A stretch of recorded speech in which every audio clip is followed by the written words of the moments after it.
Good morning everyone, welcome to Nirman study. आज हम लोग सीखने वाले हैं इज एम आर का यूज नाउन के साथ। और एक खास बात और सीखेंगे कि आखिर नाउन का यूज किसी सेंटेंस में होगा तो उसके साथ क्या आना जरूरी है। अगर आप लोग पिछले वीडियो में देखे होंगे, पिछले वीडियो में इज एम आर के साथ एडजेक्टिव का यूज कराए थे। अगर देखे होंगे तो बहुत अच्छी बात, और अगर नहीं देखे तो पहले उस वीडियो को देखिए, उसके बाद इसको देखिए, जिससे ज़्यादा कॉन्सेप्ट क्लियर होगा। क्लियर ना? तो हम लोग स्टार्ट करते हैं इज एम आर किसके साथ? नाउन के साथ। देखिए क्या है, सबसे पहले हम लोग एक चीज़ समझते हैं, ये इज एम आर का यूज किसके साथ? नाउन के साथ। जब नाउन के साथ समझे, जो इज एम आर का यूज नाउन के साथ होगा, तो पहले हम लोग को ज़रा स्ट्रक्चर देखते हैं, जो आखिर इसका स्ट्रक्चर किस टाइप का बन सकता है। तो देखिए स्ट्रक्चर किस टाइप का बना आप लोग के सामने, subject plus is am are plus noun. ज़रा ध्यान दीजिए, ये सब्जेक्ट है। तो सब्जेक्ट आप लोग जानते हैं, सेंटेंस में जिसके बारे में बात हो, जो सेंटेंस का मालिक हो, जो सेंटेंस में डूअर हो, क्लियर ना, उसे हम लोग क्या कहते हैं? सब्जेक्ट कहते हैं। क्लियर ना? और इज एम आर यहाँ पे वर्ब का काम कर रहा है, इज एम आर वर्ब का काम कर रहा है, और उसके साथ आएगा आज नाउन। क्लियर? नाउन। जरा नाउन और वर्ब का आज फंडा खत्म करते हैं, उसके बाद सेंटेंस बनाने में और ज़्यादा मज़ा आएगा। देखिए, पूरा इंग्लिश को सीखने के लिए हम लोग को एक नाउन और वर्ब, दो चैप्टर मेन होता है। क्या क्या?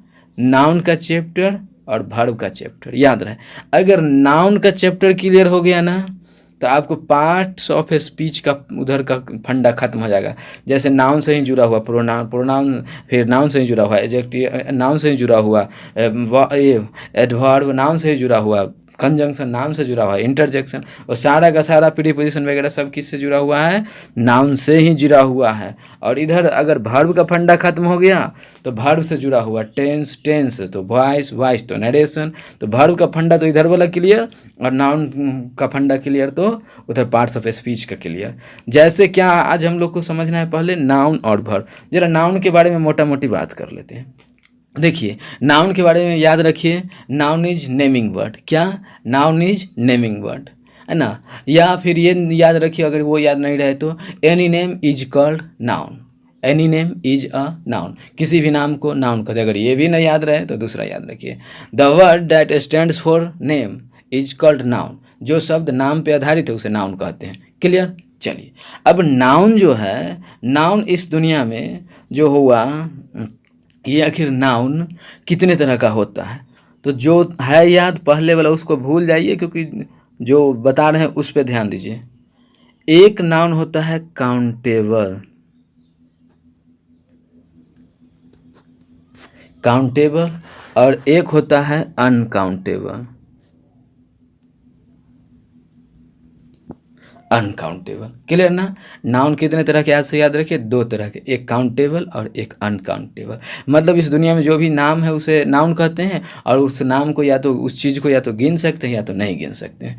अब जो काउंटेबल होगा, काउंटेबल में आपको आ जाएगा प्रोपर नाउन। प्रोपर नाउन समझते होंगे, खास व्यक्ति, वस्तु, स्थान और जानवर के नाम को प्रोपर नाउन कहते हैं। कॉमन नाउन, वह नाउन जो जाति एवं वर्ग का बोध कराए, है ना। A noun that shows caste and class noun.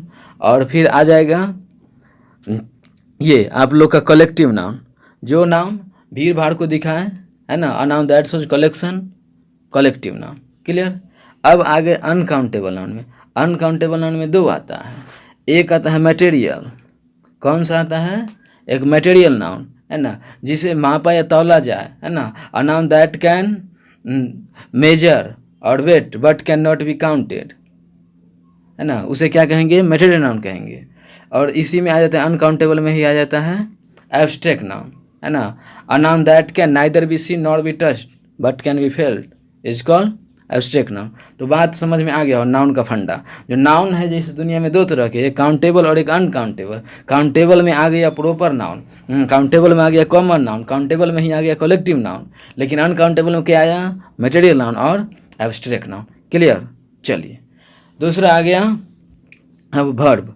देखिए वर्ब बोले ही थे ना, एक्शन, एक्शन क्रिया, जो आप किए वो भी वर्ब, पापा किए वो भी वर्ब, मम्मी की वो भी वर्ब, मोदी किया वो भी वर्ब, ओबामा किया वो भी वर्ब, जो भी किया सारा का सारा वर्ब, जान के किए तो भी वर्ब, अनजाने में किए तो भी वर्ब, अगर हिंदी के शब्द में ना लगा है तो भी वर्ब। क्लियर? एक्शन भी वर्ब, स्टाइल भी वर्ब, अदा भी वर्ब, सब वर्ब होता है, तो याद रहे वर्ब। अब क्या है यहाँ पे, दो चीज़ है इस दुनिया में, एक नाउन है और एक वर्ब है। ये दोनों का अगर कॉम्बिनेशन हो गया तो कितना भी सेंटेंस, कैसा भी सेंटेंस यूं बना दीजिएगा। जैसे देखिए नाउन जो है ना इस दुनिया में सिंगुलर के रूप में आया है। नाउन किस रूप में आया है? सिंगुलर के रूप में आया है। और वर्ब इस दुनिया में प्लूरल के रूप में आया है। अगर नाउन में एस या ईएस लगाते हैं तो ये प्लूरल बन जाता है। इसके अपोजिट अगर वर्ब में एस या ईएस लगाते हैं तो ये सिंगुलर बन जाता है। आप लोग को ये देखने के बाद लगा होगा अच्छा तो ये तो उल्टा रिएक्शन कर रहा है ना। तो नाउन में जब एस या ईएस लगाते हैं तो क्या बनता है? प्लूरल। और वर्ब में जब एस या ईएस लगाते हैं तो क्या बनता है? सिंगुलर। चलिए अब स्ट्रक्चर पर ध्यान दीजिए और सेंटेंस बनाने का प्रयास कीजिए। देखिए क्या है पहला सेंटेंस। फर्स्ट सेंटेंस आ गया आप लोग के स्क्रीन पे, वह लड़का है, और वो एक और उसी में है, वह एक लड़का है। जरा ध्यान दीजिएगा, वह लड़का है और वह एक लड़का है, दोनों सेम है।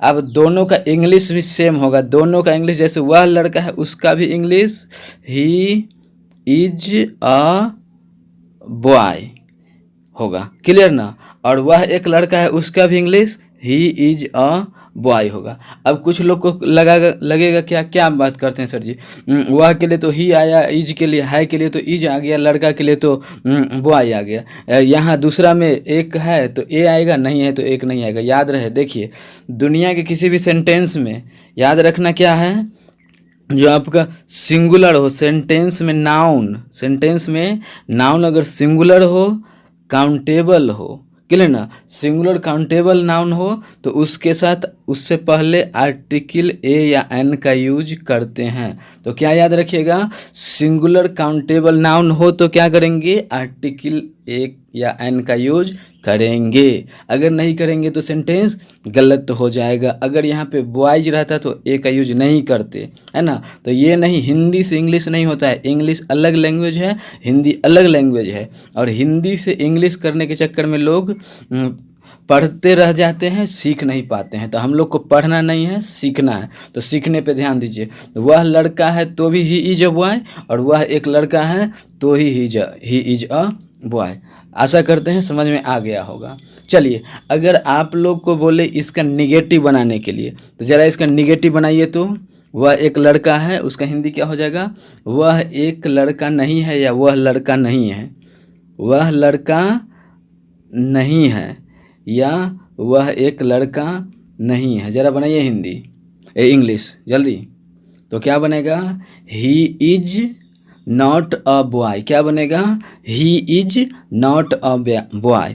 जो ऐसे बनाना चाहते हैं ही इजंट अ बॉय, वो भी सही होगा। तो he is not a boy भी होगा और ही इजंट अ बॉय भी होगा। जरा इसका इंट्रोगेटिव बनाइए।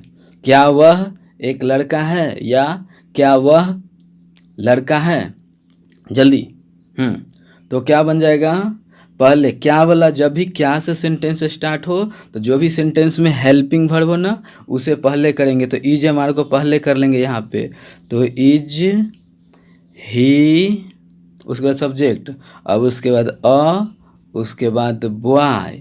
और जब भी सेंटेंस में इज एम आर पहले, अगर सेंटेंस की शुरुआत इज एम आर से हो तो लास्ट में आएगा क्वेश्चन मार्क, जिसे याद रखिएगा।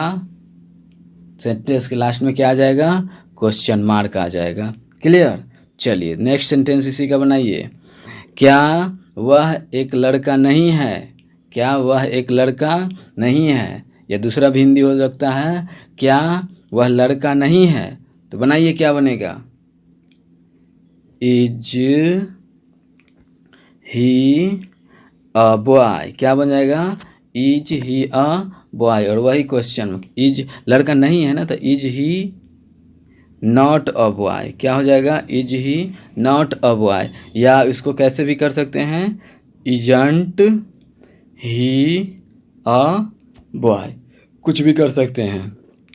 Is he not a boy या इजंट ही अ बॉय। अगर इसी का WH बनाएं, जैसे हिंदी हो जाएगा वह कैसे एक लड़का है, वह कैसे एक लड़का है, या दूसरा हिंदी भी हो सकता है वह कैसे लड़का है ना।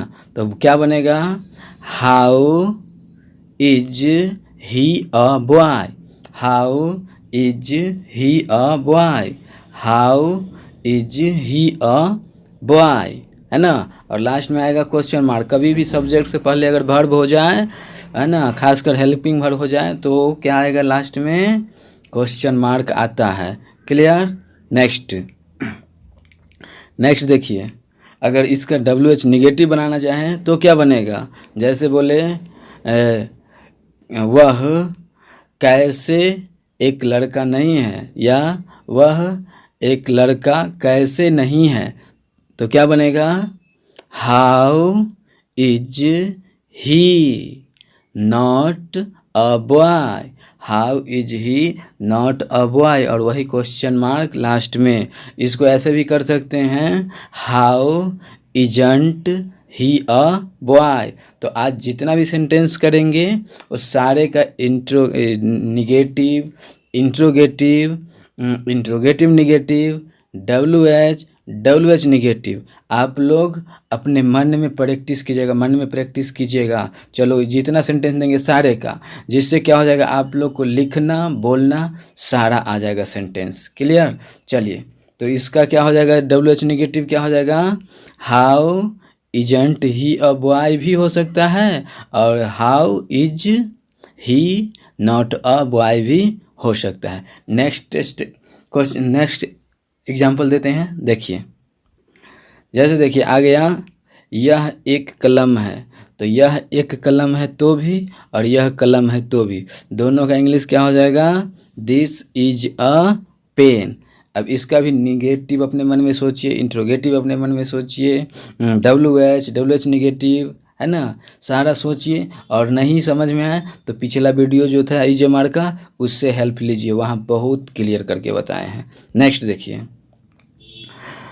तुम एक विद्यार्थी हो, तुम एक विद्यार्थी हो या तुम विद्यार्थी हो, क्या बनेगा, you are a student, you are a student. Clear ना। अब कहिएगा यू के लिए तो आ रहा है, लेकिन स्टूडेंट है, स्टूडेंट वहाँ नाउन क्या बोले हैं, पिछले वाले के अनुसार, इसके अनुसार, किसके अनुसार, इसके अनुसार ए। अगर यहाँ पे स्टूडेंट्स होता तो ए नहीं आता, लेकिन स्टूडेंट है इसीलिए ए आया। क्लियर ना। नेक्स्ट देखिए, आप लोग अभियंता हैं, आप लोग अभियंता है, वहाँ तुम था, एक का बात हो रही सिंगुलर का, यहाँ प्लूरल है, तो क्या हो जाएगा, you are engineers, you are engineers. Clear. Next sentence, Rohit एक डॉक्टर है या रोहित डॉक्टर है, दोनों सेंटेंस का इंग्लिश सेम होगा, हिंदी अलग चीज़, इंग्लिश अलग चीज़, टेंशन नहीं लीजिएगा। चलिए, तो रोहित एक डॉक्टर है, रोहित क्या है, एक डॉक्टर है, तो रोहित इज अ डॉक्टर, या रोहित डॉक्टर है तो भी Rohit is a doctor. Next देखिए, वे लोग किसान हैं, वे लोग का दे हो गया, और जब सब्जेक्ट प्लूरल तो वर्ब भी आएगा प्लूरल, वर्ब आर आएगा, और फार्मर्स, देखिए फार्मर्स है, किसान एक से ज़्यादा है, इसीलिए यहाँ पे ए या एन का यूज नहीं किए, अगर फार्मर होता तो ए फार्मर होता। नेक्स्ट देखिए, वे मैं कवि हूँ, या यहाँ पे मैं कवि हूँ या मैं एक कवि हूँ, दोनों का इंग्लिश सेम होगा, I am a poet. Clear. Next देखिए, नेक्स्ट सेंटेंस आ गया आप लोग के, आप लोग लड़के हैं, आप लोग लड़के हैं, आप लोग का यू आर बॉयज। अगर यहाँ पे रहता आप लड़के हैं तो क्या हो जाए, आप लड़का हैं तो हो जाता यू आर अ बॉय, लेकिन आप लोग लड़के हैं तो यू आर बॉयज, है ना। ये सारे सेंटेंस जितना करा है सबका negative, interrogative, interrogative negative, W H negative बोलने का प्रयास कीजिए, बोलिए बोलिए, तब इंग्लिश क्लियर होगा। नेक्स्ट देखिए, श्याम के पापा नेता हैं या श्याम के पापा एक नेता हैं। आशा करते हैं आप लोग को ये सब क्लियर हो गया होगा, है ना। तो श्याम के पापा नेता हैं या श्याम के पापा एक नेता हैं, दोनों इंग्लिश सेम होगा। देखिए जैसे क्या है, श्याम के पापा, अब यहाँ पे श्याम, श्याम हो गया। अब श्याम एपस्टॉफ एस लगा देंगे, एपस्टॉफी एस, तो होगा श्याम के, है ना, श्याम के या श्याम का, और उसके बाद फादर, तो श्याम्स फादर क्या हो जाएगा, Shyam's father, Shyam's father is a leader, Shyam's father is a leader. अगर श्याम में एस लगा देते हैं ना तो इसको एपस्टॉफी एस कहते हैं। क्या कहते हैं, एपस्टॉफी एस। और एपस्टॉफी एस जो है ना पॉजेसिव का काम करता है, पॉजेसिव मतलब अधिकार दिखाने का काम करता है। क्लियर ना, जैसे श्याम के ही पापा, है ना, अधिकार दिखाए ना, श्याम के पापा ही लीडर हैं, तो इसे क्या बोलते हैं, पॉजेसिव। नेक्स्ट सेंटेंस देखिए, जैसे आप लोग का आ गया राहुल की माँ नर्स है। अब यहाँ पे राहुल, राहुल भी क्या है, एक लड़का है, उसके साथ एपस्टॉफी एस, तो का के की, एपस्टॉफ एस मतलब याद रखिएगा, का के की, है ना। तो राहुल की माँ तो क्या होगा, मदर, तो क्या हो गया, Rahul's mother is a nurse, Rahul's mother is a nurse. Next वे लोग नौकर हैं, वे लोग का दे और उसके साथ आ गया आर, और सर्वेंट्स, है ना, सर्वेंट्स। नेक्स्ट मेरे पापा लेखक है या मेरे पापा एक लेखक है, सेम बात, है ना। तो माई फादर, यहाँ पे माई जो आया ना, माई भी जो होता है वो पॉजेसिव वर्ड होता है, याद रखिएगा। माई, आवर, योर, हिज, हर और देयर, ये सब क्या होता है, पॉजेसिव वर्ड होता है, ये सब पॉजेसिव वर्ड होता है। तो माई फादर, मेरे पापा इज अ राइटर, है ना। नेक्स्ट गीता और बबीता पहलवान है, गीता और बबीता पहलवान है। आप लोग देखे होंगे दंगल आमिर खान का, उसमें थी ना गीता और बबीता, और दोनों क्या करती थी, पहलवानी करती थी। तो क्या बनेगा, Gita and Babita are wrestlers, है ना, एस लगेगा यहाँ पे, Gita and Babita are wrestlers हो जाएगा ना। चलिए नेक्स्ट सेंटेंस, नेक्स्ट क्या है, रोहन और सोहन गायक है, Rohan and Sohan, Rohan and Sohan are singers, Rohan and Sohan are singers. Next देखिए, हम लोग अफसर हैं, हम लोग क्या हैं, अफसर हैं, हम लोग अफसर हैं। तो हम लोग का वी के साथ आएगा ईजेमार में से आर, और ऑफिसर, हम लोग हैं एक से ज़्यादा हैं तो ऑफिसर ना, ऑफिसर्स। अगर यहाँ पे रहता मैं एक ऑफिसर हूँ या मैं ऑफिसर हूँ तो क्या होता, I am a officer. Clear ना। तो जितना भी सेंटेंस आप लोग को करवाए हैं, इस सारे सेंटेंस का अकेले बैठ के प्रैक्टिस कीजिए, निगेटिव में, इंट्रोगेटिव में, डब्ल्यू एच निगेटिव, सारे में बोलने का प्रयास कीजिए, है ना। अगर वीडियो समझ में आया होगा तो इसे लाइक कीजिए, शेयर कीजिए।